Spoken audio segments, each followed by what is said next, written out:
Tout d'abord, merci beaucoup pour votre invitation.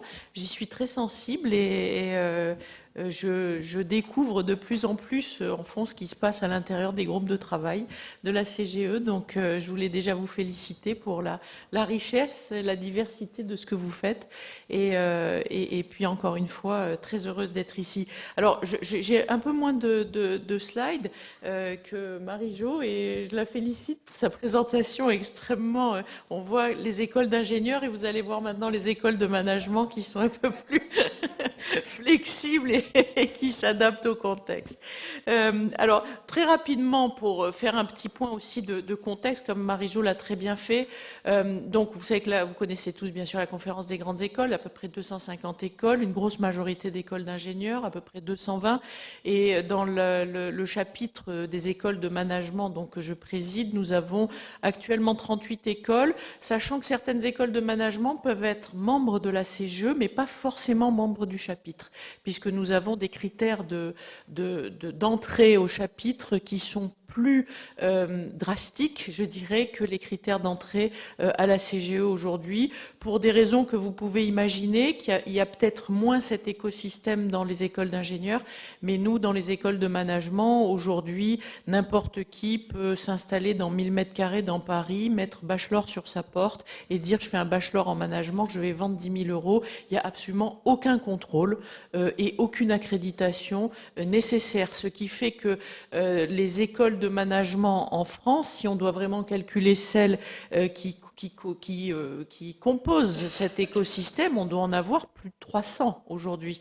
Or, nous, à la CGE et au chapitre, nous sommes que 38. Donc, nous avons vraiment renforcé les critères pour être sûr vraiment d'avoir dans notre groupe, un groupe plutôt d'élite, de formation, qui donc sont soumises à un certain nombre de critères. Alors, quand je disais moins organisé, non, mais disons que c'est moins centralisé. Par exemple, pour nos écoles de management, vous savez que nous délivrons des diplômes d'établissement qui, pour être reconnus, doivent passer devant un organisme qui s'appelle la Commission d'évaluation des diplômes de gestion, la CEFDG, qui est présidée souvent par un ou une actuellement, et c'est un bonheur, professeur des universités, et qui est composée à la fois de professeurs d'université et de dirigeants d'écoles de commerce, de représentants de la CCIP, souvent de la Chambre de commerce et industrie de Paris, et puis de l'industrie, etc. Et donc, c'est notre choix, pour que nos diplômes soient reconnus par l'État français, nous devons les soumettre. Donc, par exemple, vous avez une batterie de bachelor, et on pourra poser des questions sur la reconnaissance du grade bachelor aujourd'hui qui est en cours. Donc, il y a beaucoup de bachelors qui passent donc, pour obtenir un visa et ou un grade devant la CEFDG. Bien sûr, nos programmes grande école sont tous visés. Pourquoi? Parce qu'un des critères pour entrer au chapitre est d'avoir son programme grande école, qui est un peu la structure qui nous rassemble. Il faut que ce programme grande école soit visé par la CEFDG. Et puis, vous avez les Masters of Science, des masters spécialisés, des Executive Masters, des MBA, Executive MBA, DBA, programmes doctoraux, qui aujourd'hui peuvent être soumis à la CEFDG. Donc c'est un peu notre organisme, j'allais dire, qui valide et qui nous donne la reconnaissance officielle de l'État.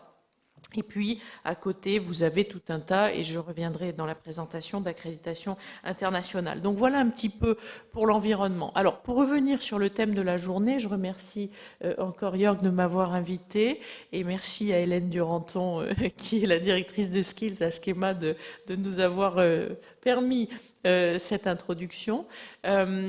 Pour revenir sur langue et culture, je dirais que dans les écoles de management, nous sommes condamnés à enseigner beaucoup les langues et à enseigner beaucoup les différences culturelles. Pourquoi? Parce que, là je n'oserais pas de comparaison ingénieur-manager, mais il est vrai qu'aujourd'hui, pour des étudiants en école de commerce, il est quasiment non négociable de faire un passage d'un minimum de 6 mois dans certaines écoles, par exemple la nôtre, ça peut aller jusqu'à 2 ans à l'international, d'être immergé bien entendu dans différentes cultures, de l'apprendre à les connaître et à les respecter surtout, et puis surtout d'apprendre des langues et plusieurs langues. Et donc cette condamnation est une douce condamnation, ça n'est pas une contrainte, mais c'est notre façon de fonctionner. Et donc il est vrai qu'aujourd'hui, dans les thèmes que vous allez aborder, les écoles de management sont, j'allais dire, très en pointe, et je dirais même plus, parce que moi je siège dans les conseils d'administration des deux systèmes d'accréditation que je vais vous présenter, que sont ACSB, qui est une accréditation américaine, et EQUIS, qui est une accréditation européenne. Les chapitres, si vous voulez, autour de l'international sont extrêmement développés, et je reviendrai, mais ce que je peux vous dire, c'est que la France est très en pointe dans l'internationalisation de ses parcours, dans l'apprentissage des langues de ses étudiants et dans l'expérience internationale.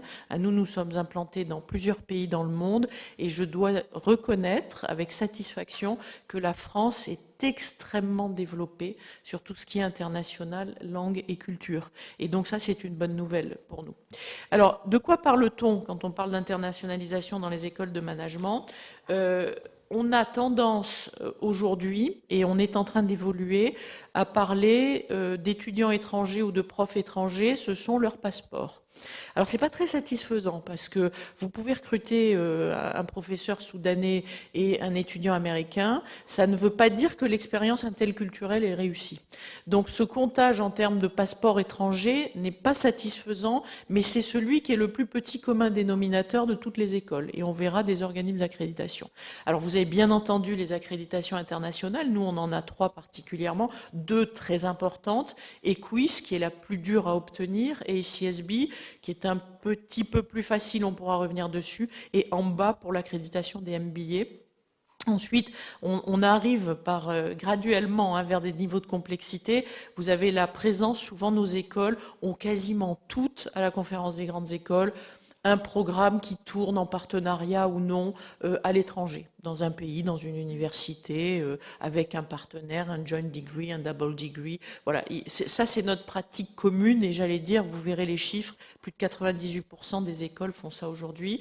Vous avez bien sûr les mobilités étudiantes dans les programmes d'échange, alors les Erasmus, et puis nous, tout ce qui est signature d'accords d'échange. Alors là, les écoles rivalisent en disant, mais moi j'ai 250 échanges, oui mais moi j'en ai 80, mais ils sont tous CSB et Quiz, donc je suis meilleur que toi. Donc chacun se chamaille autour de ça. L'idée, c'est de démontrer que les étudiants, quand ils rentrent dans une école de commerce aujourd'hui, c'est obligatoire, ils doivent partir dans un échange, dans un campus, ailleurs, on reviendra dessus. Bien sûr, l'enseignement en langue étrangère, je crois qu'aujourd'hui, sur les 38 écoles de la conférence des grandes écoles, il doit y avoir une poignée de moins de 10 écoles qui n'enseignent pas ces parcours en langues étrangères, ce qui est extrêmement spécifique à la France. Moi, je rentre de Norvège où je faisais un audit ACSB dans la meilleure business school norvégienne qui s'appelle BI. 90% des enseignements sont faits en norvégien. Donc, pour vous dire que si on quitte les États-Unis et les pays anglophones, la France fait vraiment figure de leader dans l'enseignement, principalement en anglais. Alors, si après vous me dites, est-ce qu'il y a des programmes en espagnol, en portugais ou en italien, ça c'est moins le cas. Mais moi je suis sur un board de la LUIS, par exemple, que vous connaissez peut-être, qui est une business school très connue à Rome. La majorité de leurs programmes sont en italien. Et ils sont EQUIS et CSB en bas. Voilà. Donc c'est pour vous dire qu'il y a des degrés un petit peu différents. Et puis bien sûr, il y a ceux qui développent alors quasiment des campus à l'international, qui se mettent hors de leur pays d'origine et qui, du coup, opèrent différemment l'apprentissage des langues. Alors, quelques chiffres, c'est tiré d'une étude qui est faite par ACSB. Alors, elle date un peu, mais je l'ai un peu adaptée par rapport à ce que je vois, moi, dans EQUIS et dans ACSB. Là, je vous ai donné des chiffres. Nous avons dans le monde 16 835 établissements délivrant des diplômes de management de niveau master. Seuls 836 sont ACSB dans 55 pays, c'est dire si le groupe est élitiste, mais seuls 180 sont EQUIS dans 91 pays et 250 sont accrédités en bas pour leur programme MBA. Donc toutes ces écoles, EQUIS et ACSB en bas, offrent obligatoirement des programmes en anglais.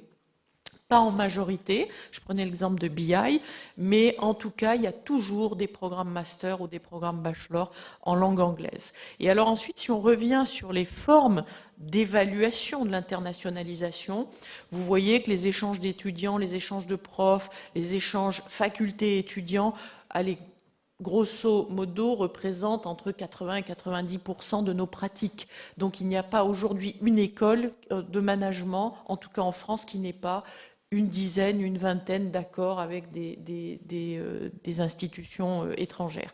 Puis vous avez les programmes joints, là tout de suite on tombe à peu près 16%. Les programmes non diplômants, on appelle ça les non-degree programs, ce sont par exemple des programmes opérés, plutôt des programmes courts sur 6 mois, 8 mois, dans lesquels on met nos étudiants et ils peuvent naviguer d'un site à l'autre. Vous avez aussi des collaborations internationales pour la recherche de nos professeurs. Là, vous voyez qu'on est un peu moins de 10%, sont plutôt ce qu'on appelle les écoles d'élite qui partagent des programmes de recherche. Et puis, celles qui ont des ressources ou des buildings partagés, on tombe à 4%. Nous, pour être multisite avec nos sites en propre, sans collaboration, en Chine, au Brésil, aux États-Unis, en France et bientôt en Afrique, je crois qu'on doit être moins de 1% à avoir ce type de structure. On doit être, mais quand je dis moins de 1%, on est très loin des 1%. Je crois qu'on est 5 ou 6 dans le monde à avoir ce type d'approche en propre. Quand je parle de campus en propre, nous en Chine, on est chinois. Aux États-Unis, on est américain, on développe des diplômes américains. Et au Brésil, nous sommes brésiliens avec des diplômes brésiliens. Et là, ça n'existe quasiment pas. Voilà. Donc on va, si vous voulez, d'une internationalisation qui s'évalue à plus de 90% par des échanges. Et là, tout le monde dit, oh, on est très, très internationaux parce qu'on a 90% de nos écoles qui échangent jusqu'à 0,0 quelque chose où on a des vraies implantations globales. Donc ça, c'était un petit peu pour vous donner les chiffres. Là, je suis revenue sur la complexité. Pourquoi? Alors, vous allez me dire, pourquoi tout le monde n'ouvre pas des campus à l'étranger si c'est successful? Mais parce que ça coûte un argent fou. C'est super compliqué à mettre en place. C'est d'une complexité horrible. Pour vous donner un exemple sur Schema, nous, on a 2500 étudiants qui changent de campus chaque semestre. Donc je ne sais pas si vous voyez la complexité, ce que ça nous demande en termes de staff, en termes de coordination surtout. Quand la Chine est dans le Nouvel An chinois, nous on est juste sortis de Noël, quand c'est le carnaval de Rio au Brésil, c'est fermé, et donc nos étudiants, bon voilà. Donc on a une complexité multiculturelle à gérer qui donne une richesse extraordinaire, mais qui fait que c'est une ressource, comme disait Porter, rare et inimitable. On ne sera pas beaucoup à se battre pour aller ouvrir des campus à l'international. Alors nous maintenant, hein, c'est la learning curve, on sait faire. Là, je pars cette semaine en Afrique du Sud pour ouvrir notre prochain campus. En 4 jours, on est capable de faire quelque chose. Mais quand on a ouvert la Chine il y a 10 ans, on a mis 6 mois. Voilà. Donc voilà, il y a tout un apprentissage aussi culturel lorsque l'on développe ce type de ressources. Et puis vous voyez que dans les collaborations académiques, tout de suite, dès que vous faites des joint degrees, des exportations de programmes, etc., vous voyez que les Américains sont très très très peu ouverts à l'international. Nous, on a un campus à Raleigh, en Caroline du Nord. On fait figure d'ovni dans le paysage américain parce que quand on nous dit que nos étudiants arrivent, on en a 1000 qui circulent sur tous les sites et qui sont en permanence aux US, on nous regarde comme ça en disant mais nous, les Américains, à 80%, n'ont pas de passeport. Donc forcément, l'international n'est absolument pas jugé de la même façon. Et donc du coup, via ACSB, vous pouvez imaginer que l'international a moins de poids que ce que ça peut avoir dans Equus, forcément. Voilà, donc ça c'est une petite complexité sur laquelle on pourra revenir. Alors, les critères pour mesurer l'international, et je reviendrai sur les langues et les cultures. Le ministère de l'Enseignement supérieur et de la Recherche aujourd'hui, alors bon, on a la loi tout bon, hein. Donc nous, quand on passe devant la CEFDG en disant que 100% de nos programmes sont en anglais, on s'entend dire quand même, vous êtes une école française. Alors oui, mais c'est pas pour ça qu'on va faire 100% des programmes en français. Donc il y a un moment donné, c'est très compliqué en France de pouvoir véritablement dire on devient un acteur global et forcément la langue aujourd'hui globale. Alors c'est triste pour la France, hein, il y a 200 ans, la langue diplomatique était c'est toujours un peu resté, mais aujourd'hui c'est l'anglais l'anglais. Donc, si on veut attirer des étudiants étrangers, il faut parler en anglais. Donc, forcément, le MESRI juge au fond, par le plus petit commun dénominateur, ce que peut être l'international, en tout cas pour nous, écoles de management, et pour les universités délivrant des diplômes en management, c'est le nombre d'étudiants étrangers dont je reviens sur le passeport. Voilà, les chercheurs étrangers, les étudiants étrangers, et puis le nombre d'accords. Alors on a 300, 400, 500 accords, donc on est très internationaux. Pour moi, ça ne représente pas du tout la réalité de la vraie expérience interculturelle ou multiculturelle des étudiants. On peut très bien avoir beaucoup de chercheurs internationaux qui restent, c'est ce qui se passe, tous ensemble dans un building parce qu'ils n'arrivent pas à se connecter avec les Français qui, eux, sont debout sur les freins. Vrai aussi pour nos étudiants étrangers. Dès qu'ils vont arriver, nous, on a 120 nationalités dans le groupe Schema aujourd'hui. Vous avez des Soudanais, des Turcs, vous avez des Chinois, et vous voyez les Français se recroqueviller au fur et à mesure dans leur coquille en disant « Oups, il va falloir que je parle l'anglais ». Voilà, donc ça c'est le gros enjeu, c'est véritablement d'assurer, et là le travail que vous faites va bien entendu beaucoup nous aider. Si vous prenez SISB en bas, vous n'avez pas de chapitre dédié à l'international. Autant sur Equis, vous avez 11 chapitres, dont un qui est le chapitre internationalisation. Et CSB, ils sont mission driven. Ça veut dire que si votre mission, c'est dire je veux être une très bonne université américaine qui travaille aux États-Unis avec des étudiants américains, fine, vous n'avez pas besoin d'apprendre les langues, vous n'avez pas besoin de vous ouvrir et vous pouvez être SISB. Et ça, c'est un standard sur lequel il faut, je pense, qu'il progresse. Moi, je suis au board de l'Initial Accreditation Committee de SISB et je pousse, et on est 2-3 Européens à pousser pour que les Américains aussi arrivent à faire des choses, des accords et à s'ouvrir un petit peu, et notamment à évaluer aussi les stratégies internationales de leurs établissements. Voilà. Alors, dans les pays anglophones, on ne se pose aucune question de l'enseignement dans les langues, mais alors aucune. C'est pas eux qui vont se battre pour aller dire on va faire du portugais ou de l'italien ou d'autres choses. Et donc il y a cette espèce de suprématie de l'enseignement de l'anglais. Et donc ce sont les pays, j'allais dire, qui ne sont pas anglophones qui, eux, doivent faire les efforts. Alors EQUIS, c'est une accréditation européenne. C'est European Quality Improvement System. Donc forcément, l'enseignement en langues étrangères, pas seulement l'anglais, est important. Le chapitre internationalisation juge. Alors là, je vous ai mis un slide qui est illisible. Il en faut toujours un dans une présentation. Donc c'est celui-ci, ne vous inquiétez pas. Ça, c'est ce qu'on a dans le chapitre internationalisation. Donc je vous ai souligné un petit peu en jaune des choses. Premièrement, on mesure la stratégie, dans la stratégie, la dimension internationale de la stratégie. Donc si votre école se présente à EQUIS mais n'a pas de dimension internationale dans sa stratégie, déjà vous pouvez penser que vous ne passerez pas l'accréditation. Ensuite, quels sont les process clés ? Quelles sont les relations? Quels sont les nombres d'accords? Quel est l'impact de votre école en dehors de votre pays d'origine?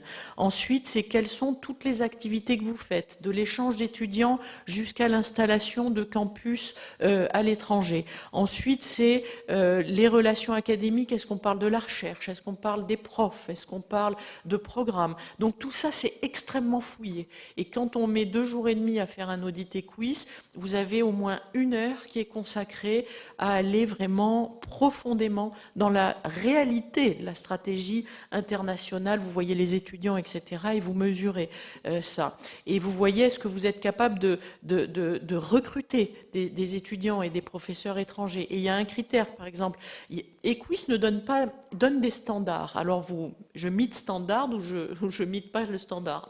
Et vous n'avez pas, oui, peut-être, moyen. C'est meet standard, above, below, ou pas, où on n'est pas cohérent. Et donc là, si on n'est pas cohérent, selon le nombre de below que nous avons dans la grille que nous utilisons, vous n'êtes pas EQUIS ou vous êtes EQUIS. Et il est vrai que pour l'évaluation de vos étudiants et de votre internationalisation, vous devez véritablement démontrer que sur toutes ces dimensions-là, vous êtes présent. Ça, c'est vraiment extrêmement important. Et puis, il faut être actif aussi en tant que DIN. Ce sont C'est un petit groupe d'élite. Quand on fait, pas un Dean's Meeting, mais une assemblée générale, le FMD, vous avez probablement 500 à 600 deans qui sont présents. Quand vous allez aux États-Unis, c'est 1200, 1400. Et donc, vous devez participer aussi à ça. Si vous voulez montrer que votre établissement est international, vous devez jouer le jeu aussi de la présence vous-même en tant que dean à l'international. Donc, c'est vraiment très ciblé finement. Donc, vous voyez là apparaître. Donc, dans le chapitre, on est 38. Il y a à peu près 17 écoles qui sont EQUIS. Vous en avez un petit peu moins qui sont EQUIS et CSB, et je crois qu'on est un peu moins d'une dizaine à être triple accrédités. EQUIS et CSB en bas. Ce qui réduit encore un peu, nous quand on communique, on dit on est moins de 1% du nombre d'écoles dans le monde à avoir la Triple Crown. Donc ça veut dire que vous êtes très international. C'est ça. Donc vous avez beaucoup d'étudiants étrangers, vous parlez en anglais, vous enseignez en anglais, et la place des langues et de l'interculturel pèse très lourd dans votre stratégie. Pour les autres, c'est un petit peu moins vrai. Alors, quid des langues? Vous disiez quelque chose de très juste sur le FLE. Pour les Français, vous faites ce que vous voulez. Mais nous, on a décidé que le FLE serait obligatoire pour les étudiants étrangers. Il faut... Alors, bon, vous allez me dire, nous, on a une complexité, c'est qu'ils ne viennent pas qu'à Paris, à Nice et à Sophia Antipolis. Nous, on a des étudiants étrangers en Chine, aux US et au Brésil. Donc, ce qu'il faut, et on va y travailler avec Hélène, c'est que ceux qui sont aussi au Brésil et aux US doivent apprendre le français. Pourquoi? Parce qu'on est une école, la holding est française. Donc, il faut maintenir ça. Donc, il faut qu'on développe le FLE partout, obligatoirement. Mais vous n'avez aucune obligation légale, si vous voulez, à enseigner le FLE à vos étudiants étrangers. Ça dépend des établissements. Pour vous dire la vérité, tout le monde le fait, parce que comme on se benchmark tous à 38, c'est plus facile. Je dis, ah, lui, il l'a fait, donc je vais faire pareil, donc ça va me faire monter, j'aurai des points en plus. Ensuite, dans nos écoles, l'apprentissage d'une deuxième langue est obligatoire. Donc il y a l'anglais, puisque les petits qui sont venus de classe prépa ont fait de l'italien, de l'espagnol, du russe, etc. Donc ils le continuent. Et puis nous, on a mis à Schema l'apprentissage d'une troisième langue obligatoire, et nécessairement le chinois ou le portugais aujourd'hui. Donc là, je vous dévoile pas un scoop, mais on va s'installer en Afrique. Je suis en train de regarder dans le pays dans lequel on va s'installer quels sont les différents langages autochtones que l'on va choisir pour pouvoir forcer nos étudiants plus ou moins à apprendre aussi ces langues. Alors pourquoi apprendre des langues? C'est pas pour se dire je vais être à l'aise en société, parce qu'on veut que l'apprentissage culturel, l'apprentissage social et sociétal soit une expérience très profonde. Ça, c'est vraiment notre credo. Donc, il faut que nos étudiants, quand ils partent au Brésil, ils vont monter des écoles avec des petits Brésiliens. Quand ils sont en Chine, ils vont faire l'alphabétisation des immigrants chinois venus d'autres régions dans le Jiangsu. Donc, on essaie de les insérer, si vous voulez. Et la langue est fondamentale pour ça, parce que quand on va travailler avec des petits jeunes qui viennent du Sichuan, mais ils connaissent pas l'anglais. Ils connaissent même pas le mandarin ou le cantonais. Donc il faut vraiment qu'on accompagne, nous, nos étudiants, à s'insérer dans la culture, et la langue est le véhicule qui le permet. Mais l'interculturel, l'enseignement de cette culture est important. Quand nos étudiants partent sur nos campus internationaux, ils ont des cours de langue et culture du pays. Et la culture, c'est important, parce qu'en Chine, il ne faut pas faire perdre la face aux gens, il ne faut pas leur dire non systématiquement. Et si nos étudiants ne sont pas préparés, ben c'est simple, il y a une barrière immédiate pour pouvoir ensuite avoir ou des stages ou des jobs ou voilà.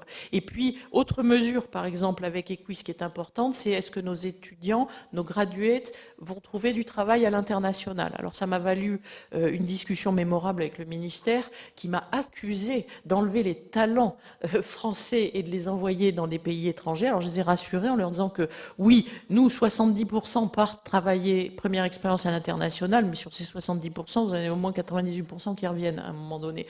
Et c'est très riche pour la France, parce que quand ils reviennent et qu'ils ont été en Amérique latine, en Amérique du Nord, en Asie, eh bien, ils tissent des liens. Et économiquement, c'est la force du pays qui est en jeu. Mais bon, ça, nos gouvernants ont un petit peu de soucis. Je les aime bien, hein, mais ils ont un petit peu de compréhension, parfois. Voilà, donc ça, c'est pour la France. Pour les anglophones, nos problèmes, tout est en anglais. Donc, on ne va pas en plus aller apprendre des langues étrangères. Donc, bon, voilà, tout va bien, passez votre chemin. Et pour les non-anglophones, bah, c'est la galère parce que bah, quand on est en Italie, il y a les programmes en italien et les programmes en anglais. Quand on est en chinois, en Chine, c'est pareil, il y a les programmes en cantonais ou en mandarin, mais aussi les programmes en anglais. Donc, nous, qui ne sommes pas anglophones, nous avons une petite complexité à gérer. Moi, je fais régulièrement des audits. J'étais à Saint-Pétersbourg il y a quelques mois. Ben, 90% des programmes sont en russe. Donc oui, et nous, on était venus évaluer Quiz, donc on a dit, bon, vous avez des programmes en anglais, mais bien sûr, on a plein d'échanges, etc. Donc l'école est la meilleure école de Russie, donc bien sûr qu'ils sont Quiz. Mais il y a des complexités, si vous voulez, par rapport aux langues, compte tenu, bien entendu, des pays dans lesquels vous êtes. Alors, à la conférence des grandes écoles, on est beaucoup moins structuré que chez vous. C'est pas le même rôle. Peut-être qu'on échange deux, trois trucs quand même, parce que voilà. Donc il est vrai que c'est difficile de se comparer, mais il y a, je crois, des bonnes pratiques à prendre. Donc le FLE, j'ai dit, est important, mais il n'y a aucune obligation. Vous savez que la conférence des grandes écoles labellise les diplômes. On n'a pas trop de questions sur l'international et l'enseignement des langues. En revanche, ce que je disais tout à l'heure, l'enseignement en anglais est quasi obligatoire pour nous dans toutes les écoles de management, de la plus petite, j'allais dire, à la meilleure. Je vous l'ai dit, les écoles françaises sont extrêmement internationalisées par rapport aux autres écoles. Et alors là, vous pouvez me croire sur parole, moi je fais le tour du monde au moins 2 fois par an.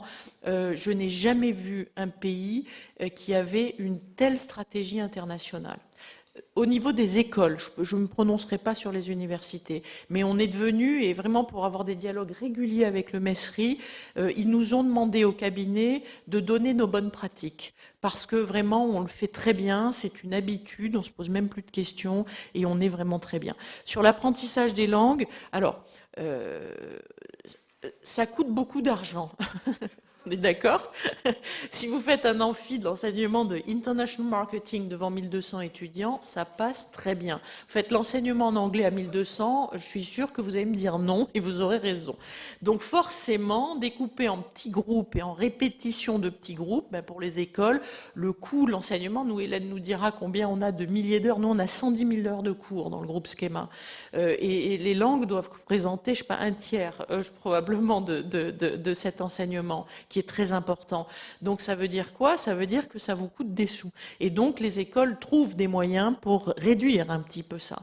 Donc bien entendu, il y a les langues, l'enseignement des langues en petits groupes, alors renforcé 1, 2, 3, moyen 1, 2, 3, nul 1, 2, 3. Et puis vous avez l'enseignement de la deuxième langue, alors renfort 1, 2, 3, etc. Puis la troisième langue, elle est en ligne. Parce que là, sinon, ça devient ingérable. Alors pas tout en ligne. Parce que par exemple, un étudiant qui dit je pars le premier semestre de M1 en Chine et le second semestre de M1 au Brésil, ben on va lui faire langue et culture chinoise et langue et culture d'Amérique latine. Donc là, il va avoir des cours pas en ligne, il va avoir des vrais cours de préparation. Voilà. Donc on jongle, et là, Hélène, encore une fois, je la salue parce qu'elle fait un travail absolument remarquable avec Skills, parce que c'est une complexité pour notre école, et c'est beaucoup plus simple quand vous êtes monosite dans un pays particulier. C'est effectivement plus facile de faire tourner votre modèle que si vous avez 6 sites différents sur 3 continents. Voilà. Et donc, ce que je disais aussi, beaucoup ont exporté leurs programmes dans nos écoles de management. Alors, c'était drôle parce que nous, quand on a ouvert nos sites, on a dit on est l'école multisite. Et puis là, je me suis retournée, il y avait 40 écoles multisites. Ils ont dit non, mais nous aussi, on est multisite. Non, avoir un programme qui tourne à Singapour, ça ne veut pas dire avoir un site à Singapour, parce que déjà, le coût n'est pas le même. Moi, chaque fois que je lance un campus, c'est le billet d'entrée sur le pays étranger, c'est 2,5 millions d'euros. J'ai 0 fonds publics. Les écoles de la conférence des grandes écoles de management sont toutes des associations avec globalement 0 fonds publics. Nous, nos budgets, on va les chercher. Donc on reçoit rien des ministères. Alors oui, parfois celles qui étaient consulaires recevaient un peu d'argent des chambres de commerce, mais je ne vous fais pas un dessin sur ce qui se passe aujourd'hui. C'est fini, les chambres maintenant ne peuvent plus supporter, au sens anglo-saxon du terme, leurs écoles. Donc nous, on a un vrai travail aussi sur notre business model. Donc quand on ouvre des campus à l'étranger, ça vous coûte de l'argent. Si vous exportez un programme, ça vous coûte à peu près 0, juste un accord. Voilà. Donc c'est pour ça que les stratégies sont un petit peu variables. Voilà, je finirai avec la carte de ce qu'est Schema aujourd'hui et demain. Donc Hélène va faire une crise cardiaque, mais elle l'a déjà entendu. Nous aurons 14 sites d'ici 2025-2030. Aujourd'hui, il y en a 6. Donc nous avons nos 3 sites historiques français. Nous avons un site qui a 10 ans à Suzhou, donc c'est près de Shanghai.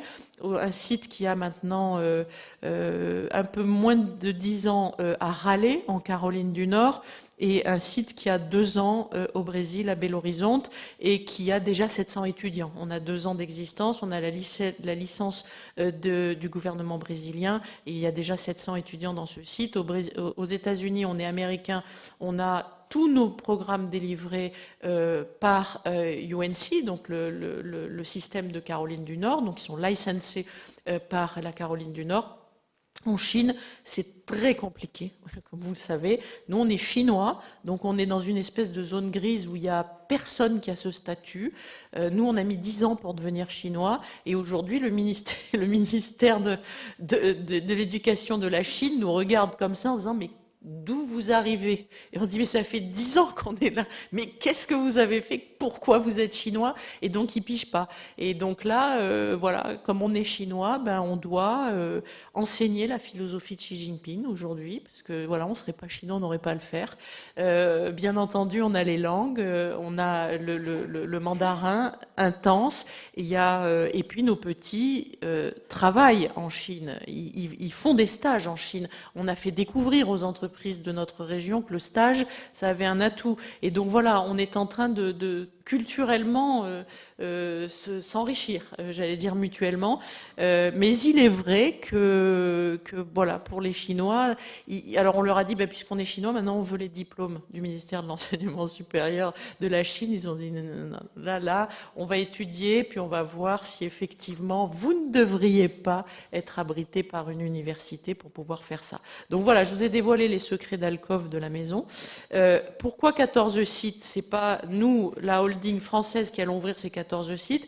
À partir des 3 sites existants, bon là le 4e va s'ouvrir, bon vous avez vu où il est, donc je vous fais pas un dessin de quel est le pays qui a été choisi en Afrique, ce sera Cape Town, et globalement tous les autres sites vont être ouverts par les hubs déjà existants. Donc en Chine, j'ai dit, on a demandé au directeur du campus de Suzhou d'ouvrir maintenant sa branche où il souhaite, à Canton, à Shenzhen, à Beijing ou ailleurs. Ça c'est à eux de nous proposer le modèle.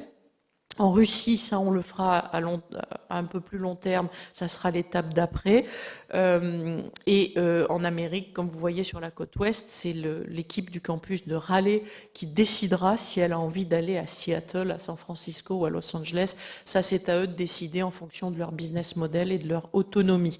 Voilà, et puis nous couvrirons globalement le monde d'ici 2030, ce qui nous laisse un peu de travail, donc il n'y a pas besoin d'imprimer ton CV. Hélène, tu sais que tu vas pouvoir continuer allègrement à Schema. Voilà, oui, alors à Schema, je vous en ai parlé, donc je ne vais pas revenir dessus. Merci beaucoup pour votre écoute et je suis très ravie de pouvoir répondre à vos questions. Merci.